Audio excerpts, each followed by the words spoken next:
laawol kisal ko laawol peewal e ɓantal.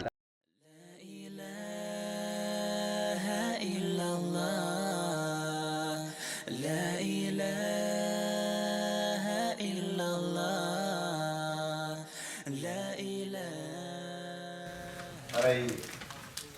Oustaz Mamadou Fass tawi ɓe gayni lande ɗe ngala ɓe seeɗa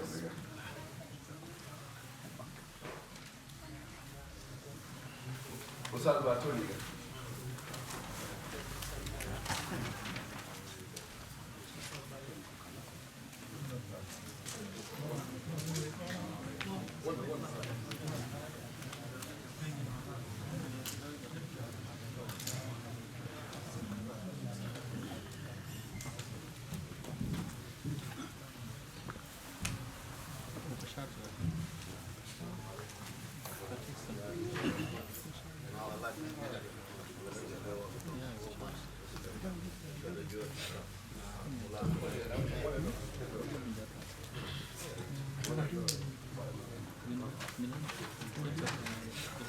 aywa joni haray kala joguiɗo information mo yiide Oustaz reeni ko woni hollitane ɗen haray lande ɗen ɗe hewtiɗo inchallah haray ɗen puɗɗade fi lande ɗen inchallah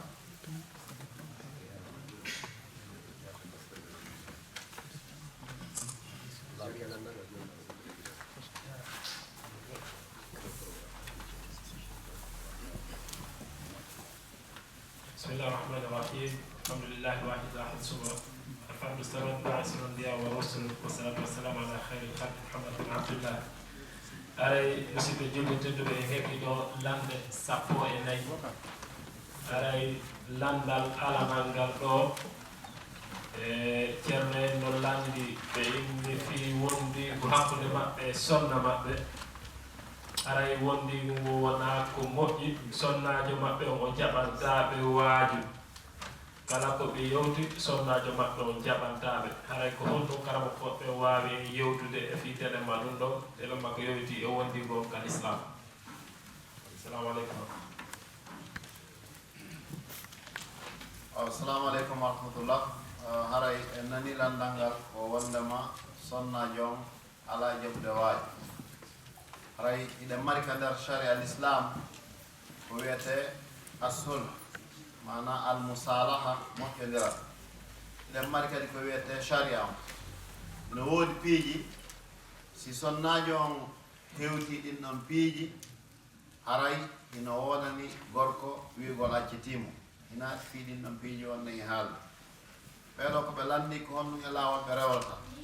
laawol so ƴetti laawol yimɓe moƴƴuɓe ɓe honɗum wiyeten ɓe koɓe muñi ko fii honno goɗɗo goo kala mo kojo o jommono sonnajo ɓe wondi ha tawi sonnajo on no boni needi ha feƴƴiti suñji mo ha feƴƴiti ñande goo o yehi bayana ko wiya ton kon bayanaji ɗin ko nafata ko o nani karamo kojo goo no fillito ton hadis mo nelaɗo maaki wondema neɗɗo fof hino mari bakkatu on bakkatu ɗon ko ittantamo on bakkatu ɗo wo ko nguliɗo e guura ɓawo nani o wi he o wiya kanko noon bakkatu makko mo sikki landi sabu ɗi duuɓi ɗo o naɓi ɓer ko gasse naɓe ɗo kono ne o hooti o miijiti fota o inni gasi haray ko bakkatu makko o woni iwde si Allah jaɓi o wonda e sonnajo o ete kadi o inni déjà si o accitimo haray o yiɗanaali musidɓe makko julɓe ɓen ko yiɗani hoore makko toon fi honno puisque ko goɗɗo go kadi jomboyta sonnajo o sonnajo on naɓoray jikku mum o wulnano e waɗa kadi o wi donc ɓay kanko Allah waɗi déjà o wowti himo muññade ɗum ɓe mayira ni o habbo baraji ɗin ka Allah donc haray ko wiyeten kala marɓe sonnaɓe ɓe wulɓe ha feƴƴiti fof koyno wuli kono ha no ɓurdi haray ko ɓe muñño ɓe waɗa ko wiyete kon ihtisab ko honɗum ko fellitugol Allah subahana taala yoɓete baraji ko muññiɗa kon haray ko sifa ɗum noon nde wawete wiwgol o gera kadi noon o eto o fewnamo fewnugol mo ngol kon ɗum awwalan ko addu'a yo du'o iɗon andi hino tabiti ka qur'an e ka sunna du'anagol ɓeygu mum e ɓiɓɓe mum ɓe rabbana hablana min azwajina wa zurriyatina maza qurrata ayun andi Allah no andi no wuli yon noon torɗa Allah mi tori kema ka ɓeygu an e fayɓe ɓen okkan ton jam waɗana hayra wa afiyatan summa wajalna lil muttaqina imama. Donc premier on ko yo do immun ɗum honɗum o waɗa ko wiyete ko attafaul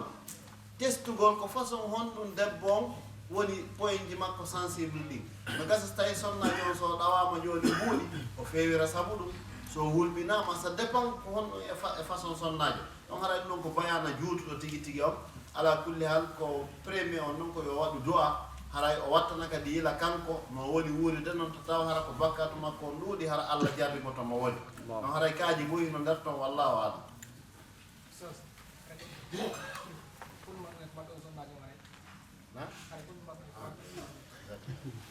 awa haray noon sonnaji on ko nduwe temmo haray koye yamiri sonna ɓe fuuta hulugol Allah ken particulièrement noon on sonnaji wonɗo dartagol moodi mum haray e mara ɗon ko wolen sina hadis goto pet nulaaɗo sallllahu alayhi wa sallam ɓe maaki haray aljannatu tahta aqdamil ummahat aljanna ka ley koyɗe yumma e ɓe woni ɗum ko wonande enen luttuɓe ɓen fof amma sonnajo ɓe précise ɓe maaki wondema gorko on haza jannatuki wa naruki ko ɗo woni aljanna ma ko woni yiite ma donc haray an sonnajo on si tawi ɗa faala yaafede haray geru mana ɗa faala aljanna moodi ma yaafo ma e hoore ndi ɗo leydi si tawi ɗe hina ɗum ko juulɗa sa faala a juula ha ɓura hombode waɗa honɗum nde si moodi ma oɗo yaafa kima a memata aljanna haray nammi yew ɗum ko nelaɗo Allah sallah sallam haray noon ɗum ɗo yoni waaju wonande neniraɓe ɓen ko jasakumllahu heir hay lanɗanɗinamal ngal ko woɓɓe lanndi en ɓen mi hari ɓe anndi ñawnagol cuuɗi ɗi no wonde riba kono hari alluwal ngal huutaaki arno yiɗi arde fiimu ɗon noon ɓe watti tuɗagol alluje ɗen alluwal ngal no muutorta noon junngo maɓɓe ɓe ɓurti jooni hulude jooni yimɓe faala yaltude e mum hara yimɓe lamdi ko honɗum kalmo goɗɓe waawi ko waajotoɓe fiino ɓe yaltira e mum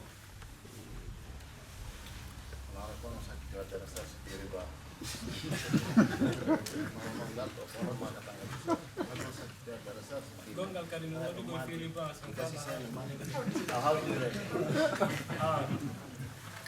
landal ɗiɗaɓal ngal ko yowodiri e fi riba on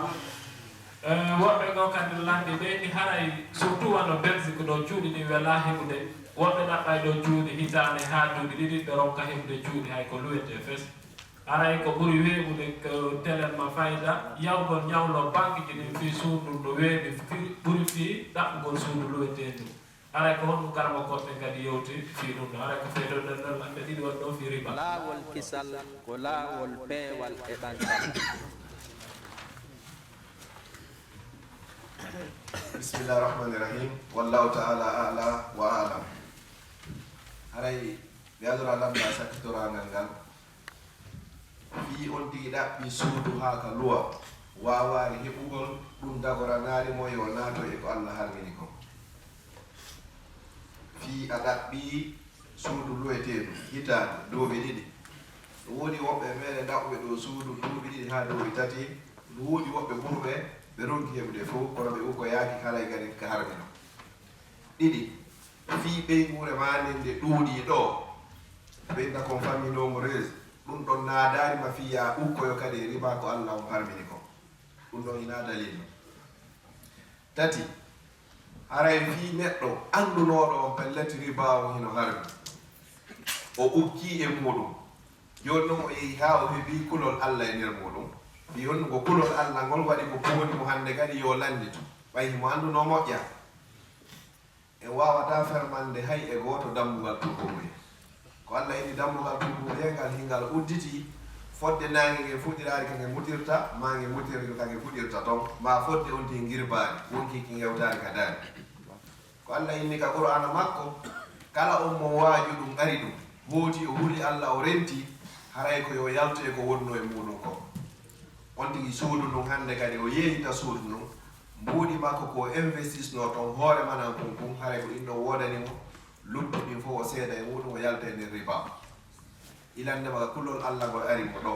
haray na yo deppito e muɗum Allah inni ko jaɓanta tuubu wuye ko ɓen gollay ɓe ko boni kon sabu majjere ko majjere nde ndarnomo e muɗum joni no o andi o yalta ha gasa mbuuɗi ko wanno toon ko ɗin ɗo hino daganimo amma intérêt ko heɓoto toon kon haray ɗum ɗon ko riba o seeda e ɗin ɗon haray ka raɓɓindingol sabu tan o ko noon wawi mo jawade wallahu taala ala wa alam.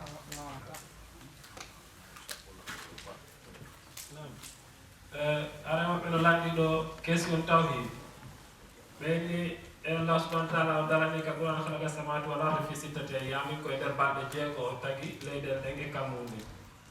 on o jangi kadi aya go ɓeyni inna yawman inda rabbika ka alfi sanatin mimma ta'uddun o ñallal goo tan ka Allah subhanahu wa ta'ala no wani ɗo wano duuɓi wulure ko contreten ɗo on joni ara mo landi e ɗe balɗe jeego ɗe kammundi e leyɗele ɗen taga e mum ko balɗe ɗen ka aduna ɗo ka ko ɗen kala kan. jazakumullahu khairan. Haray kangal juutingol karam kojo meɗen hibrul umma ibnu abbas o inni o balɗe ɗe allah tagi e muɗum asama e leydi ɗen ko balɗe lahira wona ñalɗe aduna ko ñalɗe ɗen lahira ko ɗum noon ɓuri raɓɓiɗude ko waweten jabogol e muɗum fihi aqwal lakin haza huwa sahih. aray woɓɓe kay no lanɗi fi telema toujours kasonnaɓe lanndi ɗon ko question ji ɗiɗi o dewtidiri fiitalema ka sonnaɓe o sonna makko no jogii valise ko yata ono valise ɗiɗi coñci kono tuma ɓe lanndi sonna maɓɓe ɓe ƴetti coñci l'islam o ko sonna maɓɓe innata min a sood nallan coñci l'islam hay noon kamɓe tigi ɓe acca e ɗon ɓe soodoya coñci goo hara wona coñci l'islam ɓenni ɓe wooli ɗon ɓe ronko hara yimɓe tori faaba karamo koɓe wallitoɓe fiyo sonnaɓe andu ko honno e coñci l'islam ɗin heɓorta donc goo ɗiɗi on ɓen sonnaɓe tigi kenen tan ɓe heɓay tan ko iway koye ka mais ara no yindi e makko e ayeje ɓenna ko lekki hijaba donc haray ɓe landi kadi fi ɗen ayeje iwraɗe on afrique ɗo hewtaɓe ɗo ko yowiti e lekki hijaba o si tawi hara karama koɓe no mari ko firtana ɗum sonno maɓɓe fiyo ɓe gelo seeɗa assalamu aleykum. awalan haray ko wiyete taw ko wiyete ko hijab ko haala arab ko wiyete hijab ko heedode mana ko défense ko wonata hakkunde neɗɗo e ayɓe makko ɓe ɗo wiyete hijab on hijab ɗon haray nelaɗo sallah sallam no tindini ko nde watte hijab haray karmokoɓe meɗen ina moɓidiri hadisaji selluɗi arɗi ɗin e fii ko honno neɗɗo waɗiranta hoore mum hijab ɓe waɗɗi e defte spécial deftere ko wiyete ko mustaqil deftere indépendant no jeeya e muɗum deftere wiyeten nden hisnul muslim deftere fanɗude nde buye men andi kono buye men no yawitinde laakin naforeji ko won ton kon ko allah tum andi naforeji ɗin saabu honɗum ko hadisaji selluɗi tum suɓa waɗa tonɗe donc haray ko wiyeten sonnaji on yo yiltito e nden deftere ɗon ɗe o janga duwaji wonɗi ton ko o waɗa hijab haray ɗimmum ɗum wonande ene luttuɓe fof nelaɗo ko tindine hijab goto fof nde himo waalo yo jangu mana almuawwisatayn ko wiyete kon qul a'udhu bi rabbin nas qul a'udhu bi rabbil falaq e du'aji mana azkarul masa hino ɗuuɗi ha feƴƴiti o janga ɗinɗon berko allah newnanimo o haray o waaloda e salligi oɗo seytan wawanamo hay hunde bile wawanamo hay hunde o hoolora ɗum ɗon de o yondino amma windugol hunde e talkuru itta guine transporta ɗum ha ɗo talkuru ɗo annduɗa sa wallininduɗa sina ittindu ɗon ko ɗon du towrata sa hokkinde yite ndu wawa yaltude min harayde jiɓilan ko noon ɗum ɗo watamo dandirde tigi tigi on noon ko golle puyɗe haysi dandi tawi mbilewu ngungu foori ha wawi dandude haray allah yiɗa ɗum noon o yarlaki haray ko wiyete ko mbilew haray noon ko golle cheytan ko hen sellu ɗum noon ɗum ko gadiya ɗimmo on ka ƴettugol coñci ɓe maaki wonde sonnaji on no woowi wiigol moodi mum a soodanallam coñci islam haray ko wiyeten gorko on haysi sonnaji on no yoɓede honɗum haysi sonnaji on no mari honɗum haray koyo geru o soodanamo coñci l'islam haysi ko une fois fii yo dande makko hetto e junngo allah si yawoyi tawi ko ñawore hakkude makko allah mi soodan noon lutta so a ɓornotoma si ɓornotako haray toujours arten ka wiɗen nane ɗa kanko tun so luttidi e julde makko nden yo toro allah fewnu sonnaji on yo allah fewnu fayɓe ɓen yo allah newnu o ƴetta coñci hawnaki ñande goo tun allah yiila ɓernde o yanden o wa'ano o fandirteno kono noon haray hina direct wa kural yarata titi gon ko naade wiya yo soodam mo conci haray kadi compte conci ɗin heɓoto ɗum no woodi hannde partout haray sonnaɓe fof no anndi compte conci juutuɗi ɗin heɓoto titi gon magasin ji muɗum no woodi partout wallahu alam wa jasakumullah khair. Naam, aray question ji sonnaɓe hewti ɗo aray ɓeɓe mutaminade en sakkitorayde joni inchallah. Aray woɓɓe no landi ɗo ɓe inni hiɓe landi ñawore kono ko mawɗo accito sukundu mum ha juuta rasta o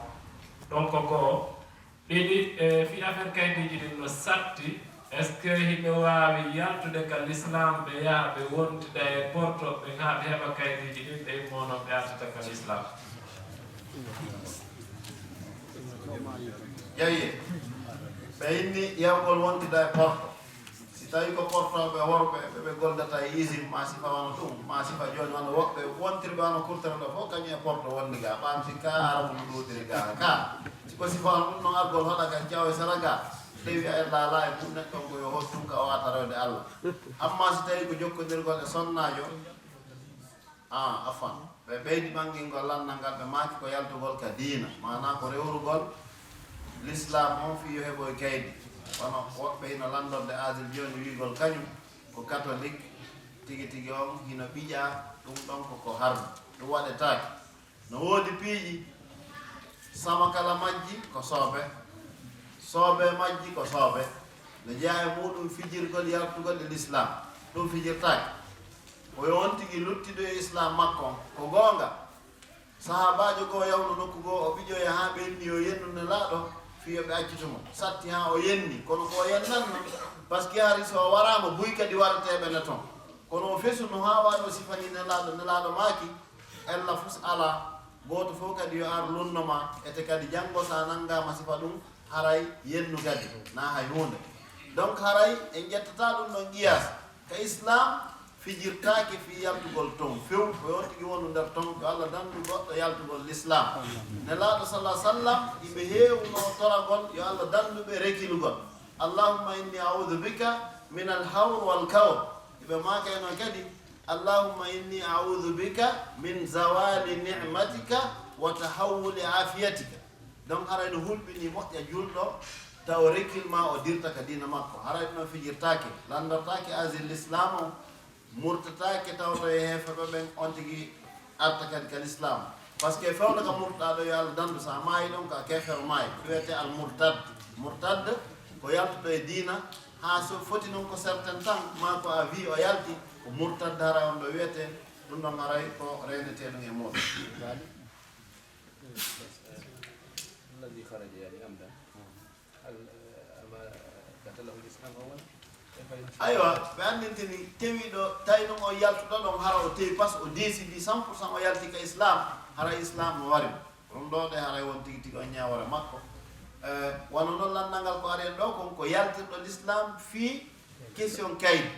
donc haray ko ɗum hatta enen wiye on ɗon islam no wari mum kono haray koyen andi mum ɗo wattake kala ma ɗon ngo miijo koye woɗɗoto e muɗum o jasakumullahu khair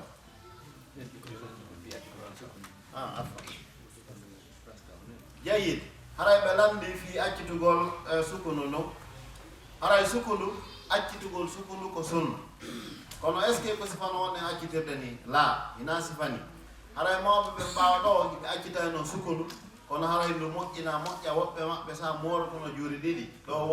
wondu wano e monda ɗo photo wano Amadou Boubacar biro hari ɓe marno ɗin ɗon morɗi ɗum hari no woduno ɗum ɗon noon anni e on say hari ko ñentingol nelaɗo fi hontu li anna rasul sallah sallam kana tawilun sha'ruhu hari nelaɗo sukol maɓɓe ɗum no juutuno ɗum ɗo ɓe accitirayno sukundu ko ñentingol nelaɗo par contre hande kala accituɗo sukundu iɗen andi haray tigi on ko ñentinaɓe ɓe Marley night jokkuɓe Bob Marley donc haray on tigi ka Bob Marley yoɓa o ko ɗon o yoɓete wallahu alam Thème aray ine mari ɗo question ko yowti fi longal aray imo iwri ka sonnaɓe imo iwri ka duhiɓe ɗo duhiɓe ɗo ɓe ndi ɓe faala kala ko koɓɓen ɗo yo holluɓe ko honno longal lotorde hana ko amaliya ara ko hollugo démonstration o landal iwgal ngal ka sonnaɓe koɓe inni o pour la purification est ce qu'on peut verser l'eau de la tête jusqu'au pied est ce que c'est suffisant o fi laɓɓintinagol ɗum taminate haray ko fi lottagol longal ngal hara onti sonnajo ni hara onti no wawi hebbude ndiyam tan ka hoore ɗan ila haɗan hewta ka ley hara ɗum ɗum tuy yonay sama wa bon haray lottagol longal ko hunde newinde ko fi hon ɗum noon sabu si farillaji ɗin timmi haray longal ngal heɓike farillaji longal ko piiji tati nanen fota goo ko anniyagol miɗo lootade anniya ɗiɗi ko ta'mimu sa'irul jasad bil ma huɓintingol ɓandu ndum fof ndiyam tati addalku wal fawr ɗinon ɗiɗi woɓɓe ne jogiɗirɗi woɓɓe waɗi kuma feere yirɓugol e hittingol gonɗum ɓe faandi ka hittingol ko hinaya fuɗɗo ɗo lootagol ha gayna yaa to noteɗa téléphone wona toon seeɗa hara yoori ara kadi wiyaɗa continde laa donc ko hita e famɗo hittingol ngol kadi a ko waɗugol ɗum wa firifiri vite fait laa hittingol ngol ko hinayi on tigi taƴinir yirgugol ngol ko fi watta luttu waadere nde lootata haray ko ɗiɗo woni farillaji ɗi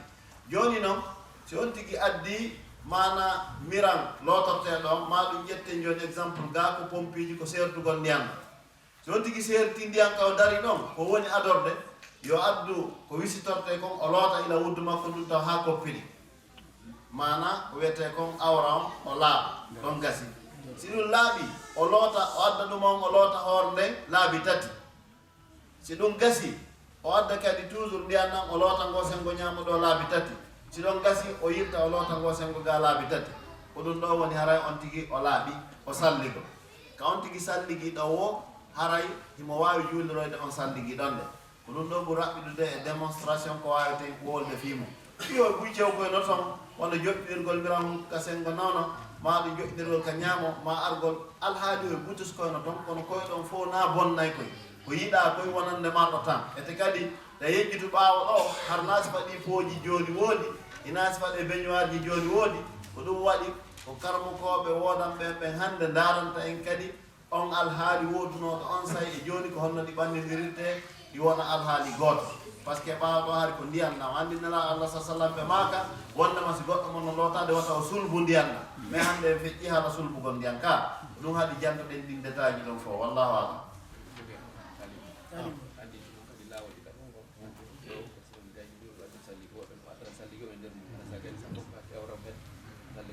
بعد غسل العورة على طول الوضوء ثم يبدأ من الرأس aywa ɓe anndintini woɓɓe goo adoray salligi on ella fus alay ɗa wawi wadde ɗum woɓɓe kadi sakkitora salligi on ko won tun si on tigi salligori ke ɗon hinayo geru o memita awra makko on so memiti awra makko on haray ma o salligo kadi précise memugol awra siko ɓaawo junngo ngon memi awra on ella ala e muɗum hatta on tigi juula ko nder newe ɗen ɗo ko waytata kon ɗo a teppere ɗum noon fof ka memi awra wo haray ma on tigi salligo kadi wallahu alam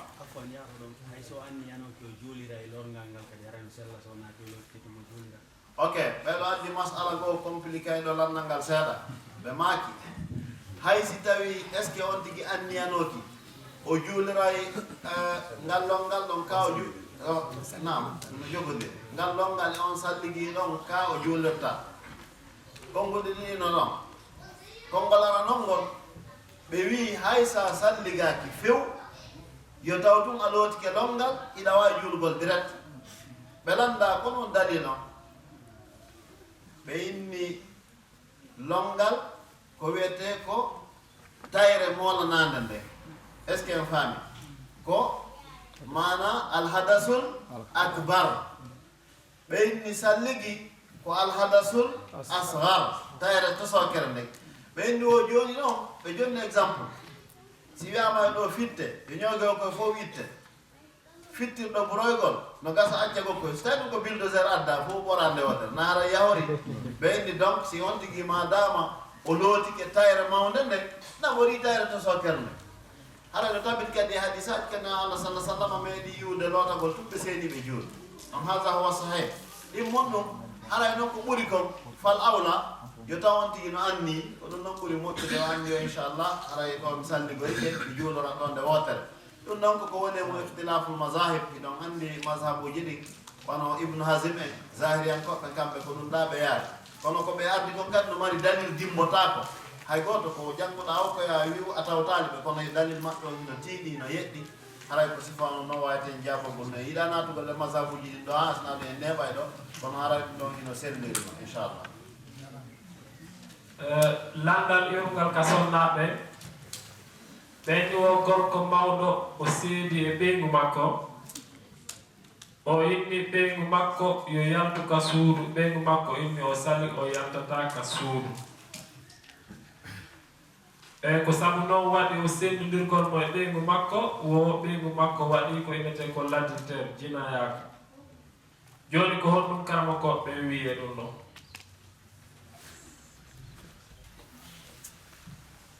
ko sonnajo on waɗi kon zina ñawore mum no feere ñawore seedugol maɓɓe ñawore mum no feere jombaɗo ma jombuɗo si waɗi zina ko wiyete ko l'adultère haray ɓen ɗon ko duwaɓe warede ko ɗum ɗo woni ñawore ko l'islam o wi kon joni noon arten indine ɗo wona l'islam wona ñawirede mayri haray ko honɗum wawite wigol gorko on koyo ndaaru simo wawi muññagol awa so wata muññagol o accita debbo ɗon lanni ko ñaawo ndenno arten sengo fii ka wigol debbo on yalti ka suudu ma yaltani en tabihu sa wi acciti ɓeygu ma hina fii dey enen no famirɗen noon komi accitima koya jokku honɗum ɗum ɗon directement yalta ka suudu la sa wi acciti ɓeygu ma l'islam wi koye hoore ma ɗon o wonta lebbi tati buye men ala jaɓde famɗol on masala sonnajo accitaɗo kaka moodi makko o wonata si tawi ko wonɗo yiwde règle ha o yiya règle makko laabi tati ñande noon tati on timmi wo si tawi ardiranimo hara ndi ñande on seedi goɗɗo gon waymo jombo si tawi ko sowiɗo ñande o jibini wo duwondirama hara goɗɗo gon waymo jombo si tawi wona sowiɗo wona wonɗo yiwde règle innen joni hara duuɓi makko towi o wona e ɗon lebbi tati si lebbi tati ɗin timmi anin si taali kankadi o wawanmo jeejitugol haray hande kadi dewgal ngal lanni hakkude moɗon haray ko ni amma wigol ɗo pagan wiya en haaɓiɗo joni memi to e kamon o yaaka ma makko ɓen o wonira toon o waɗa toon edda ɗum ɗon ko bidda donc haray ma famiren ni masalaji ɗi wallahu alam wiyetali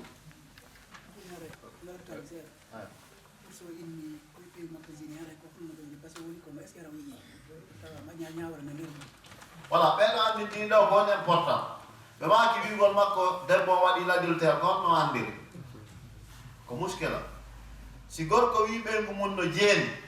hara o hutiti tun tawa o mara preuve o andi l'islam taw yiɗaka goɗɗo wirtete ko ene yiɗi hakkude men yo kaari wirto mooɓe o sooƴe wiye na l'islam yiɗa ɗum l'islam falaka yo julɗo wirte few seede mum nulaɗo maaki man satara musliman satarahullah fi dunia wal akhira kala surruɗo julɗo a yi julɗo waɗi ɗo bone a surrimo allah surrate adna e lahira kono noon naya accidumo e bone o koye a noddumo wiya ɗum wattaki noon fi yeeso bone wo noon bone ɗum ɓe inni koye a surro on tigi kono koye a waaji goɗɗo so yi jina kanko tun in tabihu kanko tun seedi wona yo wolango few en tout ça ya yiɗa yimɓe ɗon waɗa jeeno foti ko julɓe foti ko heeferɓe l'islam ɗaɓɓirama ya wuur ɗum few ɓe a jogo honduko makko ko fiyon noon puisque sa wowlay ko magiraɓe wowlantaɓen tato nayo jogoɗaɓe ɓe fof ɓe ara ɓe yiya hara ɓe ay waalo en famude ɗon ara a malama si ɓe arali ɓe yi a fawi hoore ma focce gollori capanɗe jeette o yi probléme o ko ɗum l'islam o wallahi no neyi en needi sen jaɓi ndi applique gol probléme watta hakkude men ko peetu wonta ma en lutta allah ñaawoya toon o régula toon puisque kadi kala ko ñaawa ko aduna ɗo allah ñaawitoy to wa huwa ahkamul hakimin allah wi o ñaawoya ñaawoɓe ɓen ko ñaawa ko fof o ñaawitoto kala jugement waɗa ɗum ɓe wi on dossier classé andu kamɓe wi classé allah wi o ñaawitoto fat te kadi kanko so ñaawi ko ala minute wa huwa asraul hasibin mo yaawi ɓuri kala ñaawo donc haray ko wiyeten on ɗon gorko yo wattanta o yila zina ko feeñirta ko sabu yiyayɓe ɓen ɓe timmata to ha nayo go'o ɗiɗi reedu si waɗi ɗon sikkitatake par ce que eɗen gandi goɗɗo wawata e mana heɓirgol bobo ni to maɗum maɗum on tigi girro debbo on tigi ara wiya bon mi waɗi zina landi ko ɗiɗo tati donc haray noon ɗon ko wiyeten on no musidɗo ko yo reeno watta naylo taw hara foccede waɗɗino kemo haray en même temps o négociata wonu position fi wirtugol debbon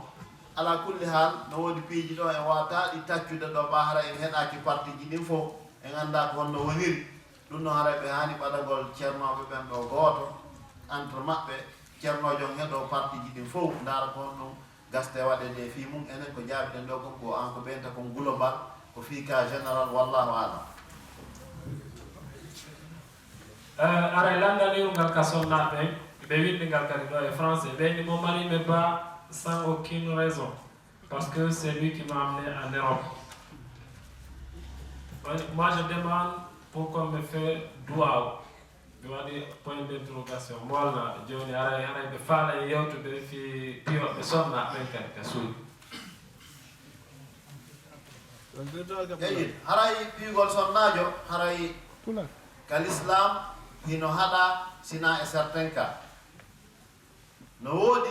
si sonnajo murti tawi o jaɓal fewnirede l'islam ko addi wiide taw ko yo o waaje si tawi kanko e modi makko haaɓi ka kala immina parti waaji waɗe si ɗum feƴƴi haray gorkon ko yo pottitomo e mbaldi no wawi añorgol kadi so o defi ɗum no fof kala ko wawatamo muusude piigol ngol ko dernier limite on piigol kadi ko loyir sappo yilti kadi hina barminayɗo ɓe wowli hay façon no sonnajo on waɗorta ko foccugol ça fait ko wiyete kon ta'dib newgol simple wona piigol ɗo waɗa kamo ma munca yeeso kon fof wiyate Allah jaɓi ɓayen seeɗa e woni yiide ma faltatake ma ɗum ara waɗi criminel donc ɗum ɗo wattake donc haray normalement piigol ngol ko interdit donc haray ko wiyeten sonnajo on o wi yen waɗa mo dowa en torki Allah yo Allah faami modi makko accira ɗi piigol haray noon sonnajo on kadi e wiya yo dartu ko honno wona piirede wallahu alam woɓɓe no lanndino fi Thème ka sangara fi ka beere ɓeyniɓe gollude ka inete grande surface ɗum grande surface on ara ko soit supermarché ma ko nanditete ɗum kenen tan o ara kaka kees ɓe woni yimɓe ɓe ara tun ɓe adda ɓe waɗɗina ka machine aray ko kamɓe fawi comptabilise gol fof yaltina total on ƴetta carte makko blé on yoɓinamo aray ko honɗum karmo koɓe wiye ɗum ɗon Ousamne ɓe maki sella haray koɓe ɗaɓɓu nokku goo kaɓe ɓe toro yo Allah hawrindiɓe kadi e sawaba nafo ko hikkiti ɗon nen ko innuno kadi o arrajulu mutahawin an ada e salatu bil masjid biduni uzr o woɓɓe haray ɓe hoɗi ka takko juulirde kono hara darugol télé on no warani ɓe moƴƴa ɗon ka suudu noddinde ɗon juule ɗon hara ɓe arali ɓe anda karamo koɓe ko honɗo wiyata ɓe battani ngal ɗon landa haray ko adi kon tawa no e hadis nela Allah sallallahu alaihi wasallam ɓe maaki la salata li jari l masjid illa fil masjid kawtal juulirde nden o mara julde sinaka juulirde ko imam dara fuɗɗi filli hadis on karamo koɓe goo hino wi'i ko hadis daif lakin en huutoray mana makkon par ce que mana on hino sel ɗum ko gaddiya gaddiya ɗin moom nela Allah sallallahu alaihi wasallam ɓe maaki miɗo faala hande wigol yo goɗɗo noddi mi iwtira ɓaawo ɓe leetayɓe mi sunna cuuɗɗin e hoore ma leetayɓe ɓe na de ɓe yata fewɓe ɓen kan ala ka haalede fiima on hara yamodiri ɓeydugol hittingol yaka juulirde wallahi si saffinama ɗo no juulede a tawi Allah no tawnuma e wonɓe tottugol o waktu wano alansara ɗo joni hara ɗa yetti Allah yiɗa e jaam a julɗo moƴƴo par contre siɗa to tawi ko a julɗo haqiqatan ni ɗa fellitide to no juulede aɗa joɗɗo a daara balon ma si waɗi piiji boyɗi vraiment hara on tigui islam makko on hino huyti ko ɗolle wonɓe ɓen ɓurdi haray so goɗɗo wimo ɗa tigui tigui a haɓɓa sentir haray andu ko gonga a haɓɓa sentir haɓɓuɓe sentir yeɓɓe ɓen fof ko ɓeynata kon bambiraɓe wuddere dañtora leppi on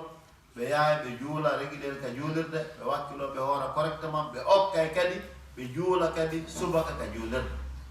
donc haray sino ga ɓe ala heɓde subaka ka juulirde haray ma ko wonde wonde ɓe heɓata fo acce hakke kono noon ɗon fi on tigui hewde ko worɓe ɗaɓɓa ɓe woni ɗon koyo wakkilo ha o hewta ka liste ɗa tigui tigui o enen ɗon ko famuɗen ko woni worɓe ɓen ko marɗo dollar ɓuy e euro awa haray na ɓen ɗo woni worɓe ɗaɓɓa ɓen ko Allah subhanahu wa taala aray sonnaɓe no waɗani men ɗo ɗum haali mi falno ka janngugol kono mi huɗata tawa mi ronku yottinde amanam o indi wo modi makko no holla yimɓe ɓen gikku moƴƴu yeeso yimɓe ɓen kono si modi makko si yimɓe ɓen iwi ɗon si kanko kadi sonnajo mo iwi ɗon modi makko no holla yimɓe ɓen kadi wonde man no sonna makko ko mbaɗɗo gikku bonɗu o indi aray ko honɗum e maɗɗon ko wawata yeetade modi makko e ɗum ɗon haray ko addi kon l'islam no yamire moƴƴagol e julɓe ɓen fof julɗo fof taw yomirawo tigi o yo moƴƴike men lagad manna llahu ala almuminin o moƴƴike e julɓe ɓen summa si ɗum feƴƴi allah no yamiri moƴƴagol e kawtal alamo goɗɗo kawtiri ɓuri ɓeygu makko premier kawtal makko ɓeygu ma taw summa noon hooti janggen hadis goto bet on ɗon hara yoni e waawi hadis selluɗo cheikh non albani rahimahullah ino addi mo ka defte makko nelaɗo sallah sallam ɓe maake yanta fota khayrukum li ahlihi wa ana khayrukum li ahli ko ɓuri moƴƴude on fof ko aade ɓurɗo moƴƴagol e ɓeygu mum o jonno yakka seede meɗen sonnajo koko wallitete dankite ɓanne tigi yurmine no woodi noon taw woɓɓe ko kadi tawa sa yurmini ɓe ara addi probléme ko allah jikama kono hina ɗum koye ndaɓen e hakkude men e allah o hadis ko aɗa maaki kon khayrukum li ahlihi ɓuri moƴƴude mon ko ɓurɗo moƴƴagol e ɓeygure mo wo haray moƴƴoɗen e maɓɓe inchallah ko allah yoɓata hen wa jasakumllahu heira aray question hikkitiɗo sakkitoɗo koko yowdiri e suumaye o indi mo mari probléme koynata al istirja alissam hara o ayitay moƴƴa noon ka suumaye kene tara ko ndiyam ayitata ɗan hootita e woɓɓe go kadi ne indi ka suumaye kenen ta ñalla ngay ɓe wawi tutude laabi tati hara noon ɓe tewaki de afwan haray no woodi woɓɓe marɓe probléme estomac on haray no mari probléme moƴƴa si woni ñamali ndiyam aray fendo ton woɓɓe ko gaz uji ɗin façon ji ɗin fof no woodi ko ɗum waɗi selluɓe ɓen haray ɓe weltano allah moƴƴa toujours ɓe yettanmo wata o jaɓi to jellal ngal donc haray ko wiyeten e nder bonnayɗi korka ɗi ndaren ton e yiyata ton wondema tuutugol hara on tigi tewaki tuutugol bonnaygol korkangol ko algay o amdan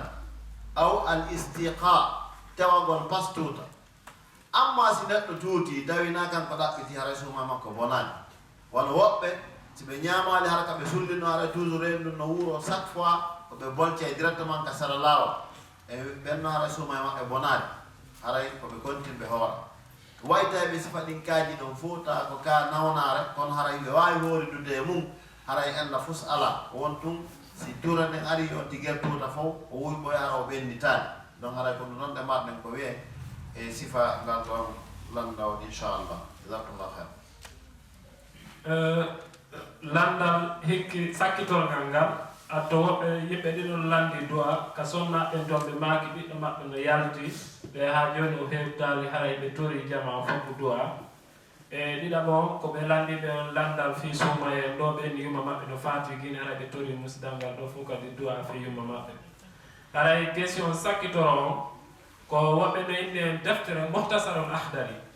ɓe indi hara nden ko deftere bidiya noon ka ko deftere sunna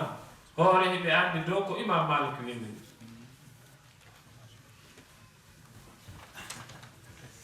ko adi kon taw haray hina imam malik woni ko windi kono ko e laawol imam malik nde winda façon tindinore akhdari nde ko ka laawol imam malik ɓe basi wono honɗum e yeytoyimo wi wal mar'atu sonnajo kullaha o fo awratun ko awra illa al wajhi sina yeesomo wal gaffayne nawi ɗen ɗiɗi ko siga ɗum woni ka mazhab imam malik attention khilafan li amali ahli al madina ka mazhab imam malik no ton ko wiyete amalu ahli al madina kono ɗum sen naate mo data o juutay ala kulli hal ka jaabagol raɓɓitina pot jaabowol ngol al akhdari ko winde nde ko cheikh abdourahman al akhdari d'origine honto aljazair algérie ko algérien je ko vers hitande honde woni ko o faati ko 776 hijiriya fergude laaɗo sallah sallam dellen koye duuɓi temeɗɗe jeɗɗi e capanɗe jeɗɗi e jeegom mante ɗum ko tellen noon cheikh abdourahmane al akhdari faati ɓe wi pourquoi o addal ɗon dammugal hajju e dammuɗe luttude ɗeya par ce que o faati ado gaynde moƴƴingol deftere nde ko wana noon no yii ton ni koko ɓenteno tafsir jalalayn ko aada e karama ko mum ko al imam jalaluddin al mahalli e al imam jalaluddin as-suyuti oya faati tawi noon jangganafujo makko on no anndi ko façon honno o wonno gollirde tawi o hewti suratul kahf o yaari ƴetti kaafi gayntanimo ɓeɗo ɗiɗo donc oɗo kadi cheikh abdourahmane akhdari kanko noon o ronkirde ko gaynto deftere makko nek nde haaɗiɗa ka wiyeteɗo o yarja ilayhi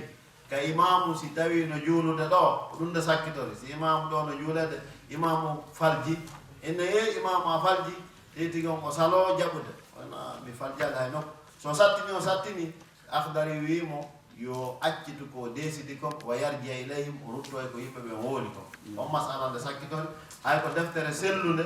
ko rewirtende allah duwande janggede moƴƴa moolanande kadi yeɗɗude ko mattuno kerɗuɗo wiyete al akhdari haray ko sunnayankore 100%. haray o yeey ka fuɗɗode mayre inde wi wondema nane fota ɗo haala koyo o wi wala yafalu fi'lan wata neɗɗo gollu hay hunde hatta yalama hukumallah fi ha o anda ko honɗum allah wiye ɗum ɗon caméraman wata filmu taw nayi ha anda no dagi ka dagal a faami waɗo bayana taw waajo taw nayi ha anda no dagi ka dagal koko sewi o koko janɗi o hatta yalama hukumallah fi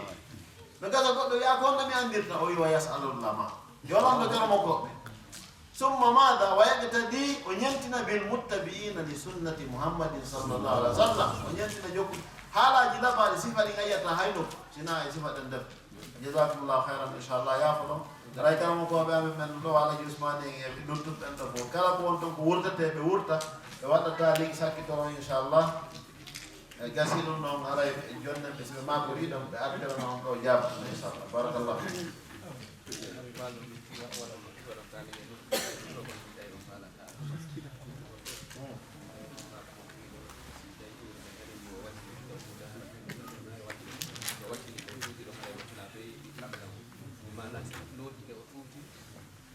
arani ko biduni kas hada ma'funa la yabda zakir kas ɓe andinti juste ka wiɗanɗa yo wakkilo o tuuta mana ko wiɗanɗo yo wakkilo kon hollirali wonde ko yo tewo o tuuta ko faandi ɗen ko ɓay haray tuura nde si fokkiti ko hita o gelgoy awa yiltito o ɓennita haray ko ɗum noon kono kan si on tigi tawi no wawi wonde hara o tuutaki ko ɗum noon haray ɓuuri moƴƴude inchallah o jazakumullahu heira haray woɓɓe no yiɗi ɗo yimɓe waɗi remarque e bayanaji men ɗi fof fayda ko ene yimɓe gotum ɗum fottete haray no woodi ga bo yimɓe jangguɓe français haray ɓen kay no takko men gaaɗe haray ɓe falte watta yiide maɓɓe bandita ɓe daara so tawi no woodi ko ɓe wawata en wallude hara thème ji ɗin kadi wonay thème ji ko am hara na telemma hara fi bayana dina on tu ñande o ñande hara en yewta kadi fi ko yowdiri e fi ko annasara on kon fiyo yimɓe ɓe gandu kamɓe ko ɗum ɗo ɓe waɗi suggestion woɓɓe goo inde woni maga ayyamu rasul kana al islam aqwa min zamanina bon في زمن الرسول كان المدرس هو رسول الله وهو الذي أنزل عليه الوحي وهو الذي كان صاحب الرسالة فإذا فلا بد أن يكون في ذلك الزمان الإسلام أقوى من زماننا هذا فإن عربورة وعندما وقفوا أنه هذا الإسلام أنه دولني بوري فأنه نلاد أنه دولني بوري فأنه وعندنا دول ويدن هراي فأنه نلاد كم بدي ماكي فأنه نلاد فنلاد يرادينا كان وكان كو جنة نوانسا فنلاد جنة كو من أنتو من جنة نوي بنديره كم هراي كو سفانه فأميرتين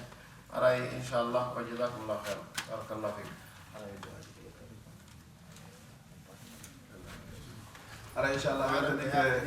e weldaniki Oustaz Ba ɓe leeti kono inchallah ɓe récupéri seeɗa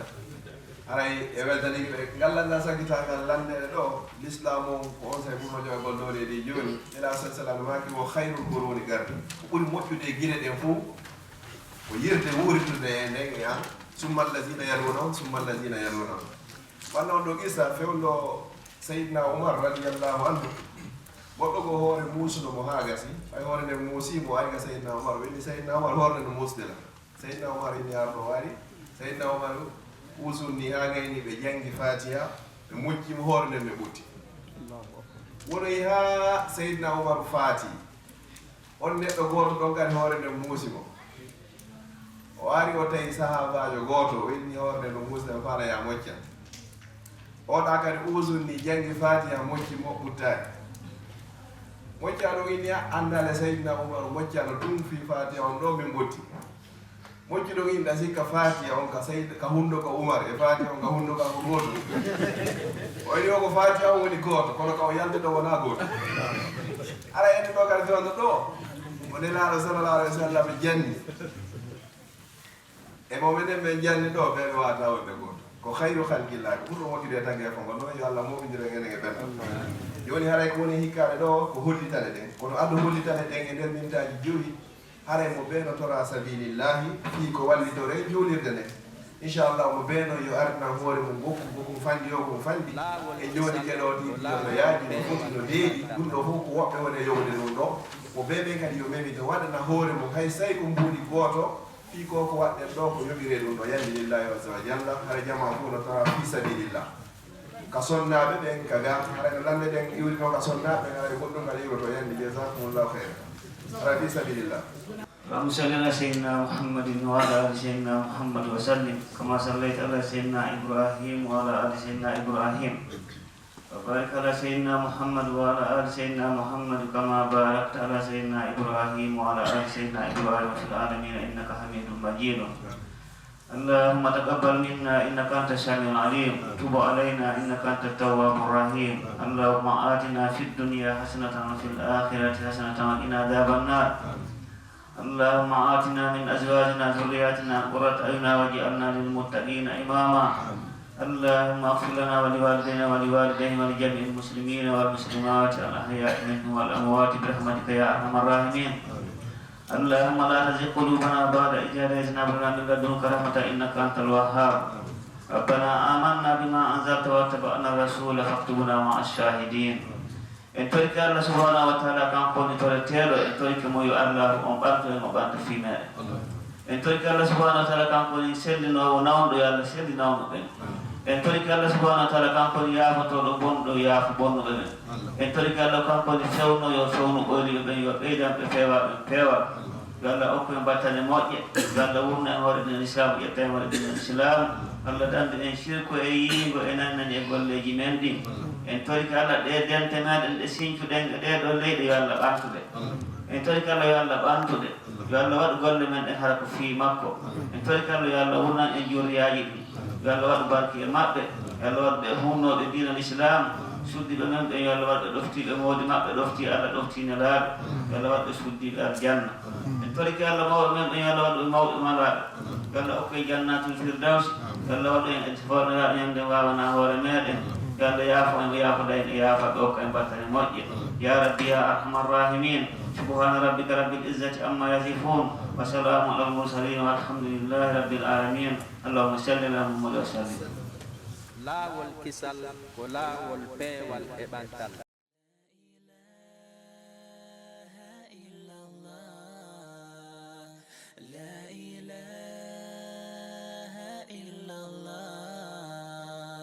لا إله